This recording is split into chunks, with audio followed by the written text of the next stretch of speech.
So this is just a sampling of the AI team here at Weidert Group. And the reason I bring that up is because AI is best tackled as a team if you can do that. If you can get someone on board at your organization to help you learn AI, it really helps the process along a lot because things are changing so quickly and tools are coming out so fast. It really helps to have other people to bounce ideas off of. Plus, different AI tools can help with different marketing disciplines as well. So it really helps to have that overview of AI and to be able to bounce it off of other people. There we are. Sorry. Oh, by the way, this is Rick. For those of you in the room, we have some demos, so we're going to keep them. I'm going to keep my screen full screen so you guys can see it as best you can. But if you want to stare at his face more, it'll be in the recording. Nice. We all want that. So today's hug will cover HubSpot's relationship with AI in general, how it sees artificial intelligence now and moving forward. We're going to talk about HubSpot AI tools specifically, an overview of what's available now and what's to come soon. Demos, we're going to show you how to use some of these AI tools inside of HubSpot and some AI tools not in HubSpot. We'll give you some tips to get started and hopefully get motivated on your AI journey. And then at the end, as you heard, at least 50 minutes of questions, Q&A session where we'll have some lively discussion, I'm sure, about different AI topics. Okay, so ChatGPT was launched nearly 1 year ago on November 30th. We're getting there. And it blew people's minds, obviously. But just a week ago, OpenAI, the company that made ChatGPT, they announced that anyone can build their own GPT, the generative pre-trained transformer. Okay, so now you can train this AI tool on whatever you want it to do without the need for coding or technical expertise of any kind. And I know because I made my own GPT on Friday during my lunch hour. And it was not difficult to do, but it was really fun. And I think we're all going to be diving into that. But just to think about the change that has happened in a year. I didn't even know what a GPT was a year ago, and now I'm building my own today. So that's the kind of speed that's happening in the AI world. As you know, though, the tools are not perfect of AI. We've heard about hallucinations and it makes things up, and that's true. The promo videos that we made for this hug are kind of an example of that. I had discussions with AI Eric about some things in AI, and to be honest, our video wizard over here, Matt, he had to dumb down the AI audio and the AI video to make it obvious that I was talking with an AI version of myself. It was so good that it looked like I was just talking to myself. So we actually dumbed down the AI, but that's how fast things are happening. So there's many areas of AI we can talk about, but today we're going to talk about AI tools in HubSpot and beyond. And we want to get you excited and inspired to start using some of these tools. Okay. So as you may have heard, the topic of generative AI dominated inbound 2023 just in September. AI was everywhere. New products were announced.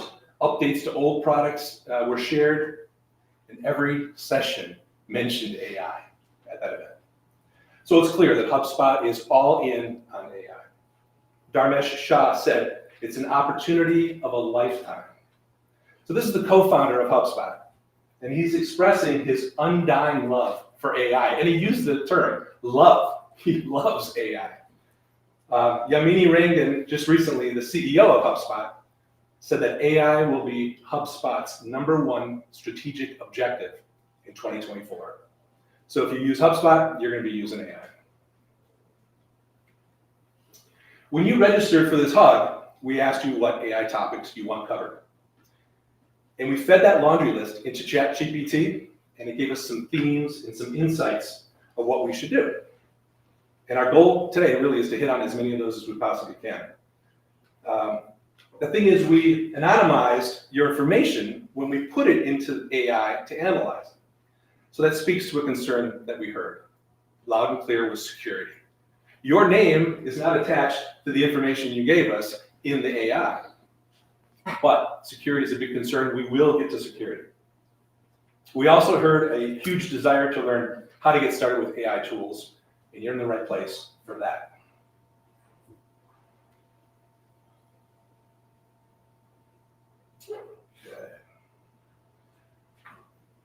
Did I move too fast? Mm-hmm. Sorry. That's okay. All right. Yeah. Yeah, let's go to the next one. All right. There we go. So a little nugget that came from HubSpot. Marketers spend 5 hours each day on tasks that perfectly fit into AI's wheelhouse. Yes, 5 hours. It's true, 5 hours every day. So imagine the potential productivity gains. If you just got a little help from AI, if you can save 1 hour a day on some tasks that you do over and over that AI can help you with, just imagine how much more productive you would be. But we know that AI isn't great at everything. So let's quickly review what AI is uniquely good at. And you can keep these in mind as you decide what kind of AI tools you might need in your daily life. So is the task data-driven? Data is AI fuel. It is exactly what AI needs to do its job. So you think about data analysis, reporting, SEO, let your mind go, but anything that's data-driven, AI can help. Is it repetitive? So tasks that are clearly defined and structured and repeatable, things you're doing over and over that are wasting your time, AI might be able to help with that. Does it involve prediction? So as marketers, we're trying to predict people's behaviors. And AI can help identify and learn from patterns in data to help us make better decisions. Is it generative? So you want to create text, images, videos, code, audio, lists, that kind of thing. AI is right up your alley. So think about those kind of things as we go along. HubSpot right now has tools and embedded capabilities to help with a lot of this stuff right now. Is that the right segue? Yeah. That's fine. Yeah, we're great. Thank you. Of course, at Inbound, HubSpot hyped a full, huge suite of AI products that they talked about. And some of the tools exist already, some are recently available, and some are on the way. But this is kind of how HubSpot chunks out AI and the types of AI that they're going for, that they're going to be introducing. AI assistants. So we're going to cover that in a minute, but we're going to talk about content assistant and campaign assistant. And these are generation tools that can help you do things and build things. ChatSpot, that's powered by ChatGPT, and we're going to cover that too. AI insights, these are more predictive tools. And the data set that HubSpot has currently, to be honest, isn't the most robust, but it's getting there. AI agents. So expected to launch in early 2024, which is just around the corner. AI agents work on your behalf and do things autonomously after you give it the goals and the direction. So that's another level of AI that we're getting to, and you're going to hear about. And Sales Hub, well, that's nothing new, but more and more AI-powered features are being put into Sales Hub. Okay. So let's look at some current and active AI HubSpot tools. These are tools you can use right now to get started generating content for your blogs and your campaigns, all within HubSpot. I'm going to show you Campaign Assistant and Content Assistant, and then Rick is going to walk you through ChatSpot. Okay, Content Assistant I think of as a writing tool. Being a writer myself, love it. It's integrated directly into the HubSpot tools that you use right now on your portal. You see that lightning bolt right there? That lightning bolt is Content Assistant. So when you see it, click it, and then it'll give you the option to adjust your copy and do things to it that you're going to need to do to clean up your work. If you don't see the lightning bolt, type a slash, and a slash activates Content Assistant. So if you don't see it, try that, and then you'll get into it. And then you can write your prompts and do the things. The thing I like about Content Assistant is the ability to just generate chunks of copy until you get it right. So generate is what you're looking for. And you say generate copy, it'll show you something. You don't like it, you say generate again. It'll give you another version right next to it. So you can compare them, look at them. That's pretty cool. And then of course, pick the one you want and edit it yourself, because you always want to make sure that the human is in the loop. You're going to hear about that a lot probably in this conversation, but keeping the human in the AI is really the key to everything. Now, one thing that Content Assistant cannot do, it cannot mimic the tone or feel of previous copy that you've had. Some large language models are really good at this. ChatGPT Plus, Claude, that sort of thing. You feed it information, you give it stuff, and you say, look at the tone, look at the feel, get that first before we go on and write something. And it does a pretty good job of mimicking that tone and feel with the stuff that the new stuff that you're going to make. Content Assistant can't do that, at least not yet. So it's not as powerful as ChatGPT Plus, for instance, which we're going to hear about, but we definitely think it's going to catch up. Campaign Assistant, very related, but that helps you make your campaign. All the assets you might need, a landing page, marketing emails, ads for Google, LinkedIn, Facebook, things like that. The strength of Campaign Assistant is that you can create all the assets from just one set of information that you give it. It walks you through the campaign in a sense. It asks you what it's about, who your audience is, objectives, keywords, call to action. Once it's in there, those pieces that are made from that all relate right back to it. So it's going to save you some time. Quick and easy is how I think of it. So now we're going to show a video of how these things kind of work together. So this is a screen recording of us using Campaign Assistant to create a marketing email. And we told it the campaign audience, the objectives, the tone, that sort of thing. We click generate email, and it makes an email for us. Then we can use Content Assistant in there, the lightning bolt, right there, to create a different version of that copy. You can change the tone, you can change the length, all sorts of things like that. We have a nice little drag and drop modules that we built into the email template right here. So it quickly updates all of the branding that you want it to do. So it's going to always look and feel like you want it to with your branding elements right there. Designed to be pretty easy to use, and it really is. So obviously what it generates isn't perfect. AI never is. So keep the human in the loop and tighten up your copy as you go along when you use these. So right now, Rick is going to demo ChatSpot for us. Hey, Rick. Thanks. Hey, Eric. Turn. Okay. Thank you. Thanks, Eric. So, as Eric said, ChatSpot is built on ChatGPT. And ChatSpot is HubSpot's conversational AI assistant, and it's designed to assist with marketing and sales tasks. Now, right now, most of the features that are available in ChatSpot are focused on marketing tasks. However, we expect to see more sales-focused features being released soon. And this tool will save you lots of time. And the best thing about this tool is it's free. It's free to everyone, whether you're a HubSpot user or not. So why is ChatSpot like more useful than ChatGPT in certain cases? Well, its biggest benefit is that it's connected to your HubSpot database. So it automatically has access to all your data, which ChatGPT does not.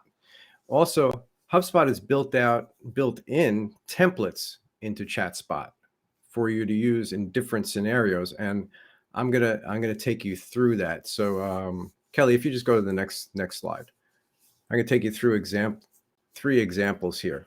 So when you first log into your HubSpot, you can get the ChatSpot in HubSpot via the drop down under your name.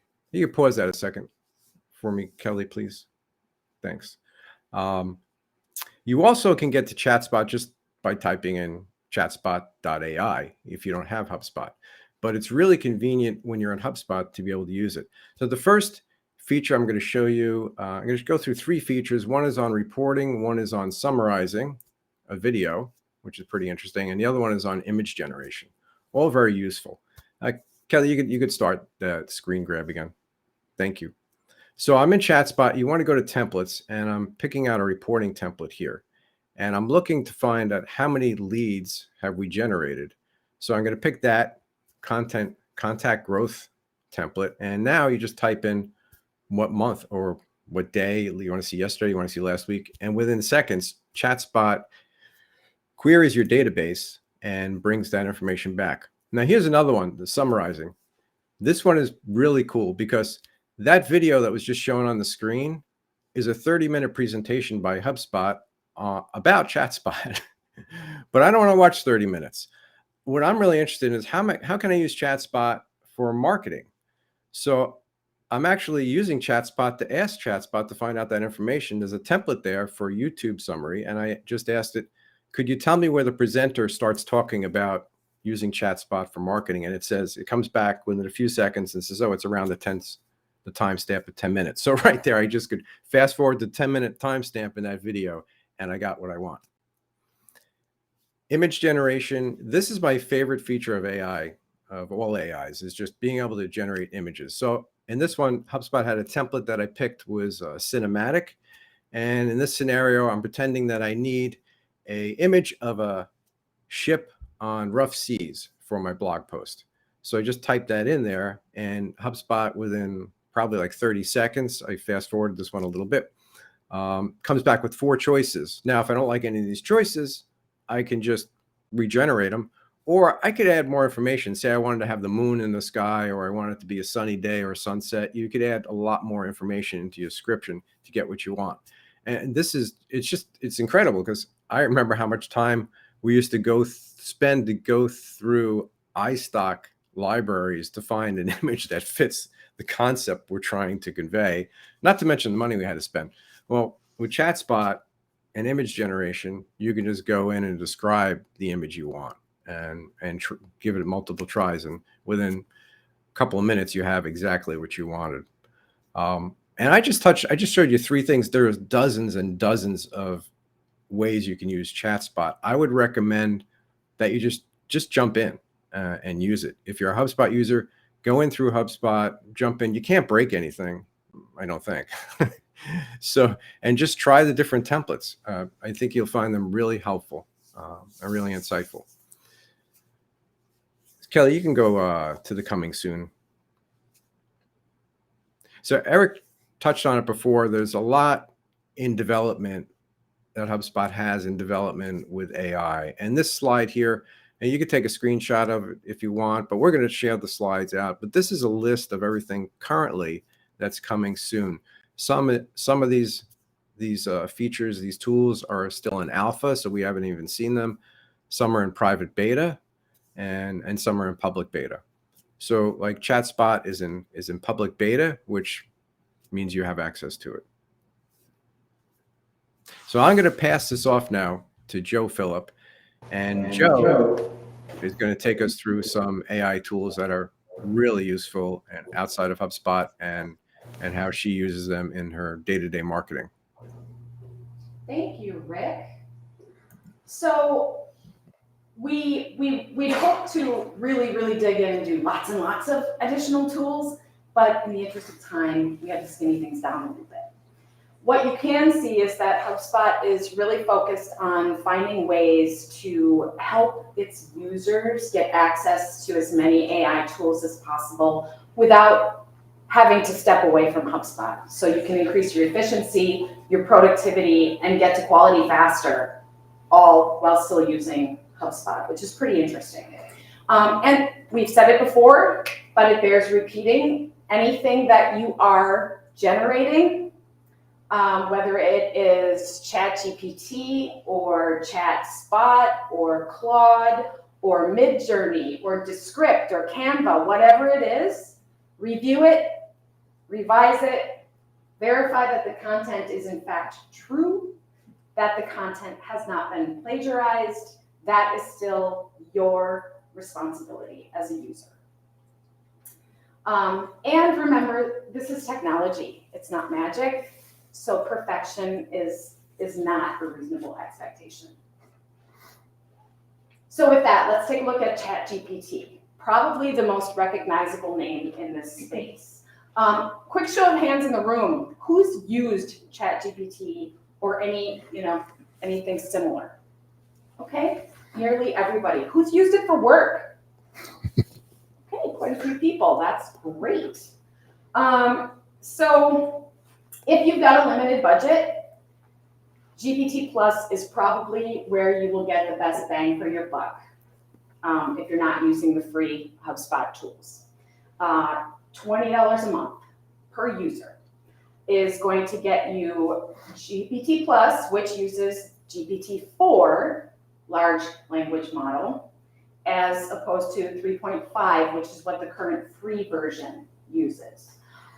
Just for a little reference comparison, GPT 3.5 scored a 10% on the bar exam, and 4 scored a 90. That's the difference. So GPT Plus, ChatGPT, currently has about 180 million users. And the site got 1.5 billion visits in the month of September. So it's pretty popular. So at $20 a month, it gets you access to the latest capabilities that are on offer. That includes all kinds of interesting settings where you can set your own preferences. It includes beta tools. It includes plugins that are developed by outside companies. And right now, GPT Plus can generate all kinds of text. It can analyze data. It can go through your spreadsheets and tell you what they say. It can read and summarize PDFs for you. It can browse the web. And it can now do all of those things in a single chat context, which is interesting. This is new. This is probably just this past week that has started to be the case for most users. So it's pretty exciting stuff. GPT Plus, you can use it as a stand-in for your target audience persona. You can use it as a stand-in for a subject matter expert. You can use it as a stand-in for a colleague to help you brainstorm ideas or to help you polish ideas. So really, you've just got to tell it who to be, you've got to tell it what you want, and you've got to tell it how to act, and that's what it's going to do for you. If you haven't explored it yet, chances are pretty good you're going to find quite a few uses for it. And at $20 a month, chances are pretty good you're going to get your ROI pretty quickly too. Could we go to the next slide? Yeah. Okay, so this is a screen recording where we selected the DALL-E 3 integration and we requested a diagram to illustrate the process of design for manufacturability. I made the request. I know absolutely nothing about design for manufacturability. So the first thing it did was it told me what the design should include. That was helpful. How helpful? I don't know, maybe an hour, because I would have had to do the research. I would have had to dig in, do my web search, amass the information, review it, probably compare it against something else, review it again, and then move forward with a sketch. So that's quite a bit of time already that's saved for me. Now we're going to step forward to the second half of the output that GPT Plus gave me. You can see it starting up DALL-E 3, and it made me a few options. So the sketches that it made don't meet our design standards, to say the least. But neither do the sketches that I make when I use my pencil and my iPad. And that's usually what I'm doing if I'm putting a sketch together and I'm going to go communicate with a designer. This gets me that much farther ahead, that quickly. So if you think about the amount of time that I would have spent on the research, on figuring it out, on maybe, thinking about what I want it to look like, and then sketching it out, maybe making refinements, and then going to talk with the designer about what I think it should look like compared to the sketch.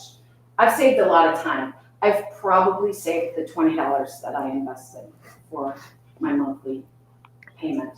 Now, I can confidently tell you that I have never gone from GPT plus output straight to publication. And I don't recommend that anybody does. But it has definitely changed the way that I approach content creation. So far we've looked at tools inside HubSpot. We've taken a look at one tool that's outside HubSpot. And now Rick is going to share with us another type of tool. So he's going to talk to us about Avoma, which is a tool that's outside HubSpot, but what's cool about it is that it has an integration so that it can work with HubSpot. So with that, Rick, on to you. Thanks, Joe. So Avoma's been around for a few years now, and I've been using it for at least 2 years with my team. It's a HubSpot AI integration. It's a third-party app that connects any major conferencing platform like a Zoom to HubSpot with AI augmented to it. So well, we use it all the time when we need to record a meeting with a client or a prospect. And what Avoma will do, it will summarize the information. It will actually create a detailed transcription. But then what is really cool is it summarizes, it goes through all the whole transcription that it just created on its own, and it creates a bulleted summary and then puts those bulleted items in different categories. So it'll come up with a category for, here are the key takeaways from the meeting. Here are the pain points from the meeting. Here's the to-dos, and it'll list everybody. It'll identify everybody who was in the meeting, regardless of where they are, and what the to-do items are that they said they would do. It is really, really cool, and it has gotten extremely accurate over these past few months. So Kelly, what we're looking at here is if you could start that video. This is just a screen capture. So right here, we're inside a HubSpot record, and Avoma automatically, after the meeting is done, it puts these notes in here. It shows the participants, the key takeaways, the decision. I didn't type anything for that. We didn't have to do anything. It just did it itself. Then from HubSpot, you can click a link and it bring you into this screen that we're seeing here. And the video is on the left-hand side and the content's on the right-hand side. And you could switch between the notes or the transcription. You can search on keywords, or you can search on any word. You know, say there was, oh, I remember the prospect brought up an issue about pricing. Let me type in pricing. It'll take you right to that. And then you can click on it and you could watch the video and listen to the conversation that was discussed during pricing. So this is like one of my all-time favorite and most useful AI tools I've used for several years. It also has features for sales coaching, which I haven't used. It will keep track of the percentage of time that a salesperson has talked on a meeting versus how much the prospect has talked. It will actually, if you give it words that you're trying to eliminate in your speech, like things like that, it will track that for you, and then let you know, here's how many times you used So yeah, I just used it. But Avoma is, I think it's a great, if you do a lot of meetings, or if you have sales teams that are doing meetings with outside or even internally, I think Avoma is a great third-party integration tool with HubSpot. So I'm going to pass this back to Eric now. All right. Thanks, Rick. Here we go. Security. Told you we could talk about it. It is a topic that you wanted to hear about because we heard that when we asked. And we're not going to dive extremely deep into it, but it's so important we definitely got to touch on it right now. Protecting proprietary data is a huge concern when you're using these large language models, from Claude to ChatGPT to Bard to whatever. And really at this time, think of it as anything that you put out there is public knowledge at this point. Now, last week, OpenAI, they're the people who made ChatGPT, they announced that there's a special ChatGPT Enterprise. For those customers, they're going to keep their private information private. That's brand new, and that's the exception. If you're not using ChatGPT Enterprise, I wouldn't think about that. They also announced Copyright Shield as a program, and OpenAI will pay the legal costs incurred by any ChatGPT user that is accused of copyright infringement. I don't know how that's going to work, but that's pretty interesting for them to go out there because they know security is an issue, so they're going to try to address it. Okay. Security concerns are reduced when using HubSpot's native AI tools, and I say reduced, but not eliminated completely. So remember that. HubSpot offers a disclaimer, and it's a little long, but I want to read it and kind of dissect it as we go, because if you're a HubSpot user, you should probably know what their official disclaimer is. Please avoid sharing any sensitive information in your prompts. What is sensitive information? Well, that side, there's no other.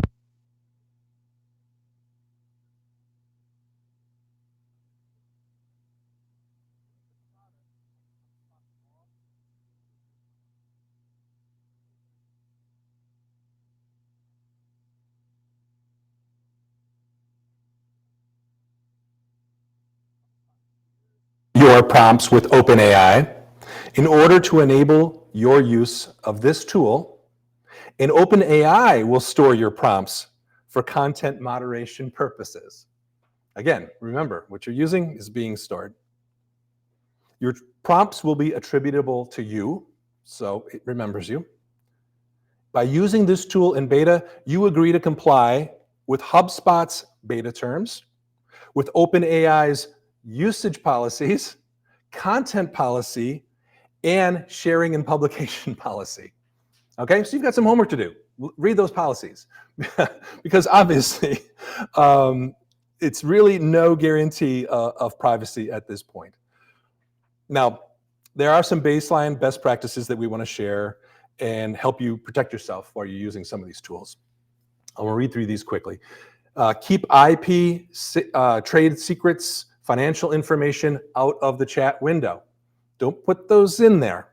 Now, you want to anonymize your data for analysis before you upload to the AI. So any personal identifier of information for yourself, for your company, yeah, you want your data to be analyzed and you want to get some use out of it, but you got to take out the stuff that identifies who you are and any kind of secrets you may have. Do not be sharing that. Use only plugins from trusted sources, okay? Use only on secure networks, sure. Read and understand privacy policies of the tools you use. There we go. So there's your homework, privacy policies. And if so, consult with legal counsel to determine best practices and policies. How many of us are going to go that far? I don't know, but there we go. Okay.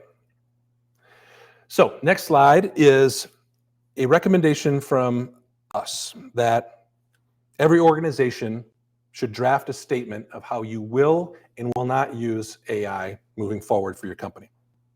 In March, Weidert Group included this within a blog that I wrote, and we let our clients and our business partners and our employees know exactly how we're going to be using AI moving forward.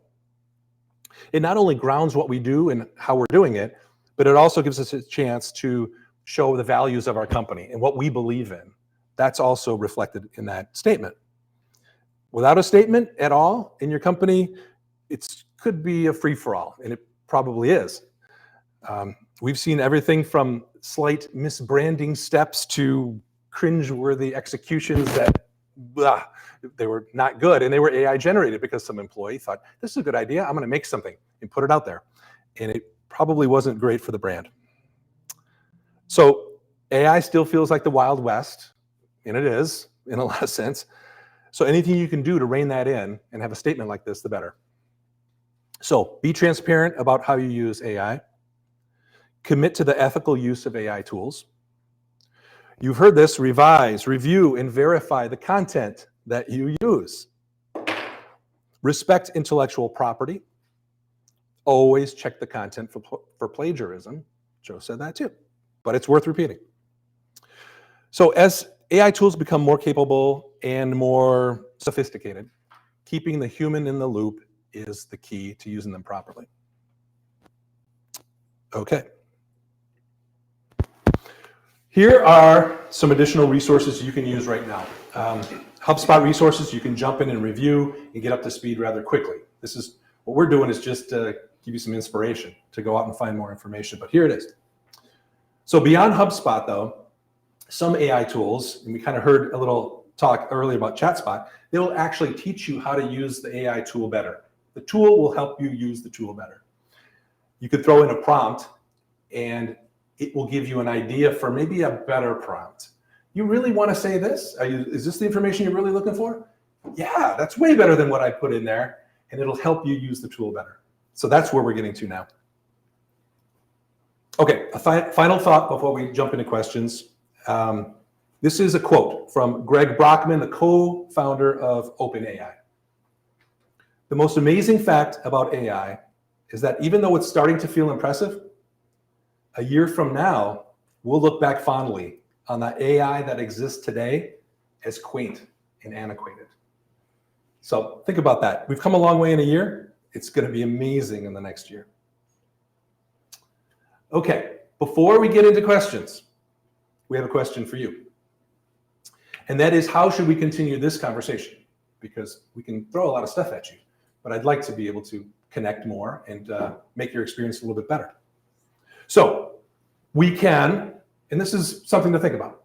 Should we do more hugs in 2024 that are very tool specific?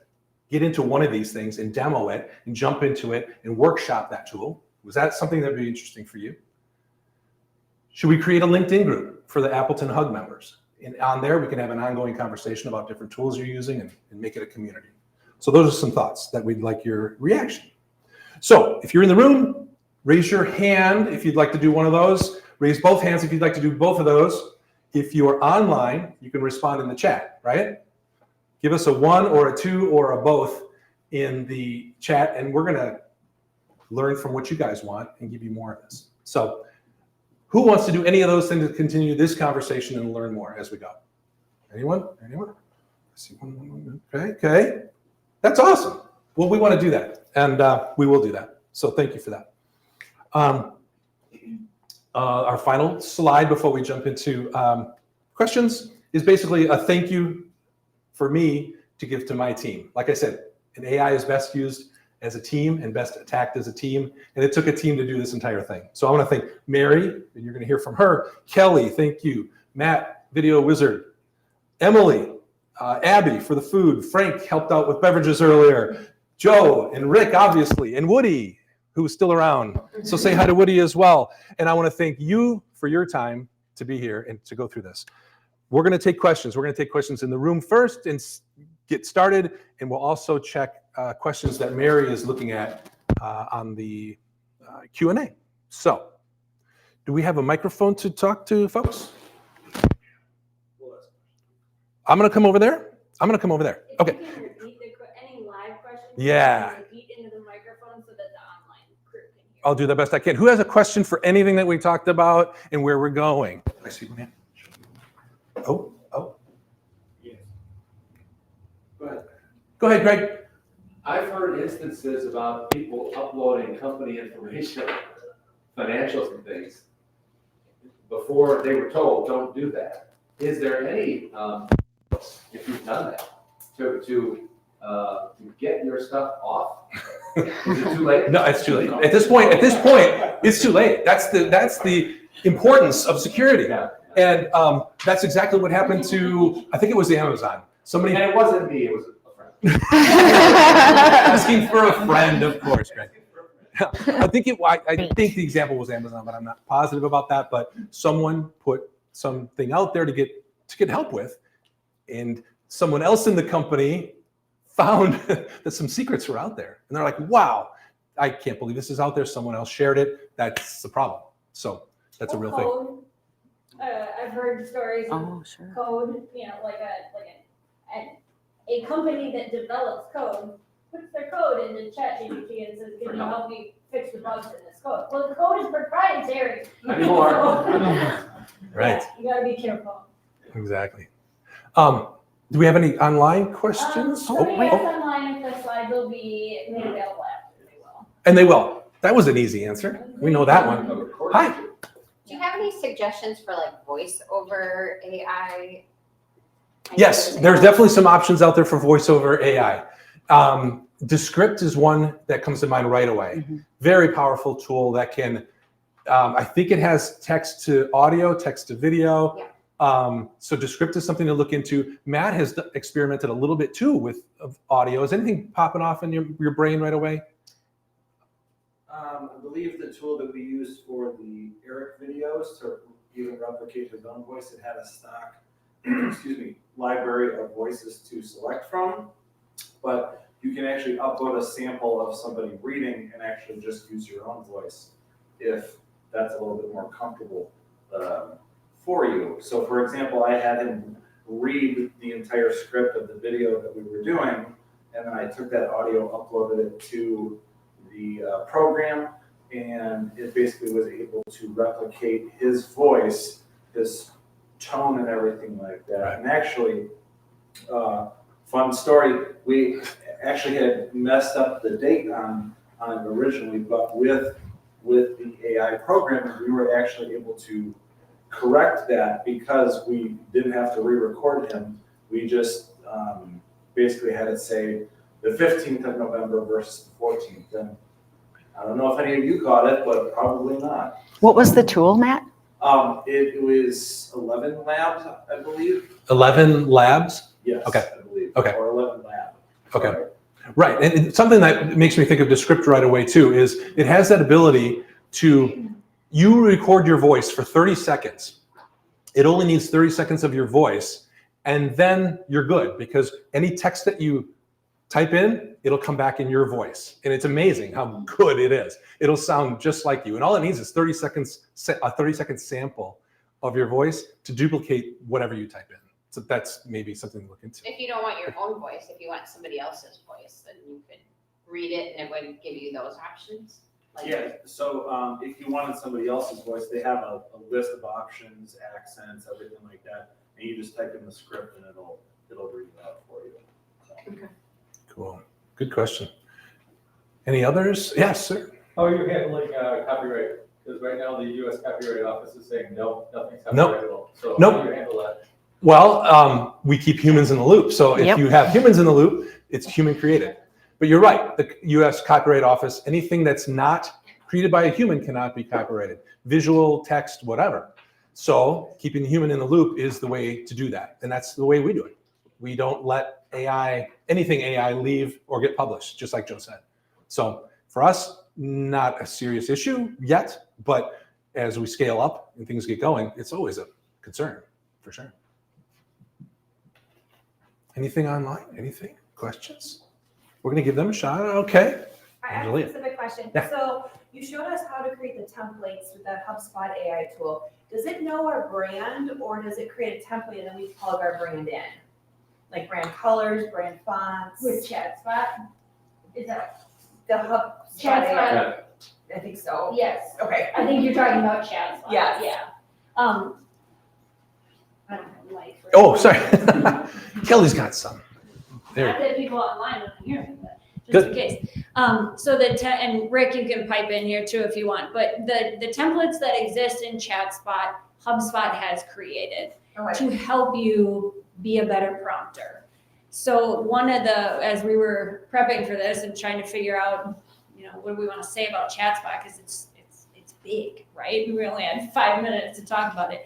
But one of the big distinctions between it and ChatGPT, even though it's powered by ChatGPT, are the templates. So if you're just getting started, it might be better for you than ChatGPT because it gives you a place to start. You don't have to think of what to prompt. I Yeah, think the question might have been the campaign assistant, where it's creating the emails. Yeah, that could be. Yeah. Yes. So if you notice on the slides and you'll get the copy of them, where we listed like what hubs, do you need, like what level of HubSpot license do you need to have the access to those various tools? Campaign Assistant says free, technically. And it says that because you can use it to generate the copy for those things that it can do, which I think currently are emails, landing pages, and various ads. You can tell it I want a Facebook ad or a Google ad or whatever. It will spit out the copy. What you can do with that copy depends on if you have Marketing Hub, right? Because you can't create an email in like the free version of HubSpot, I don't believe. So it depends on what level of license you have, whether or not you can hit that button to generate an email. But you can take whatever your email service is, you can take that copy and copy the text, I think, and or the HTML that it generates and go put it in Constant Contact or whatever. So does that answer, is that what you were thinking of? And then from there, the templates for your emails, what we were showing was the drag and drop interface. So if you have those drag and drop modules that were over on the, sorry, I'm backwards to you, the left side.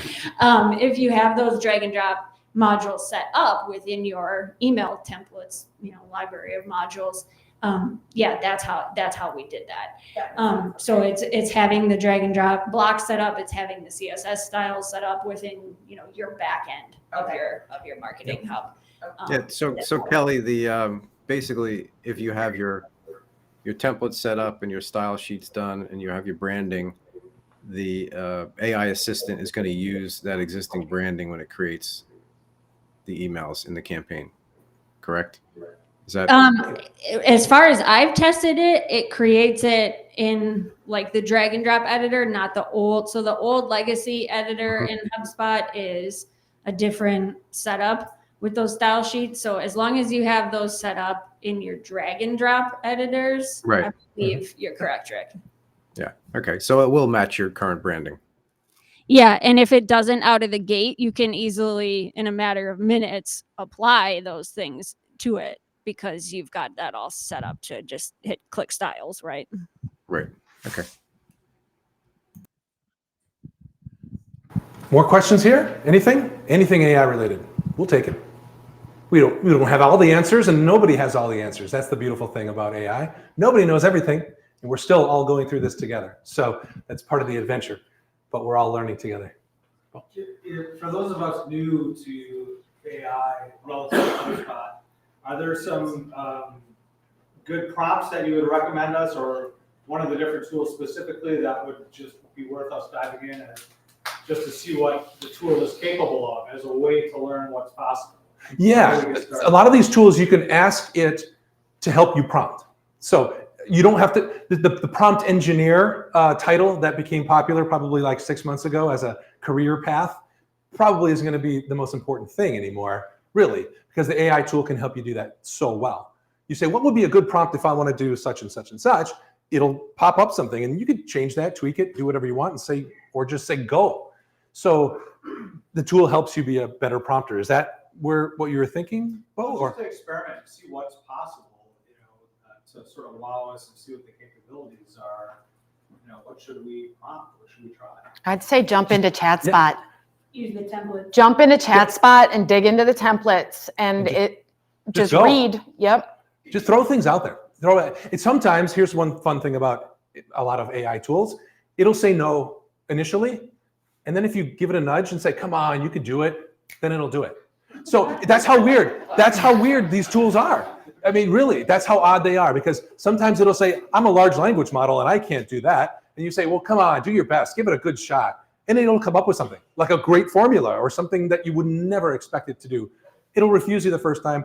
Ask it nicely, and you never know what you're going to get. It can really work. But don't you also suspect that when you do that, you might have encouraged it to hallucinate? Possibly. It might be creating stuff to satisfy. It might be creating stuff to satisfy. It wants to. That's the weird thing. And it sounds so true when you get it. When you get something, it sounds like fact. Boom. It's right there. It told you. It's fact, and it has a link. Well, sometimes you click on the link, and it's not a real link. It's not going to give you the real information. So double check all of the stuff that you do. But yeah, great question. Also this Academy lesson, I just clicked on it. It's in the resources on that resource slide. It's an hour. Thank you. That's perfect. There we go. How to write AI marketing prompts. That's a great start. Great start. Yes. Yeah, I don't have a question, but I just wanted to share an example of something that I used ChatGPT for, because to your point, Bo, it can be really overwhelming to figure out how to incorporate it into your day. So I just wanted to share another example, and if anybody else has examples as well, like follow on to mine. But I was starting keyword research and copy direction for a new like product service page for a client. And I really wanted to use customer-driven input to figure out how they were talking about the problem and what words I should use to describe the problem, rather than assuming it's how the business always talks about it, right? So I took an export of form fill data for a form that already exists on the client site. It's got a free form message field where they can tell you what they're looking for.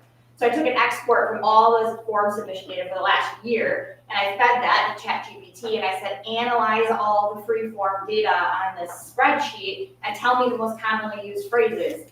And it spit that out, and initially it was stupid, and it was like, and I was like, okay, take out the modifiers, please. And it did it again, and then I kept telling it, and this is what I'm trying to do with this. Can you refine what you're providing, now knowing what I'm gonna do with it?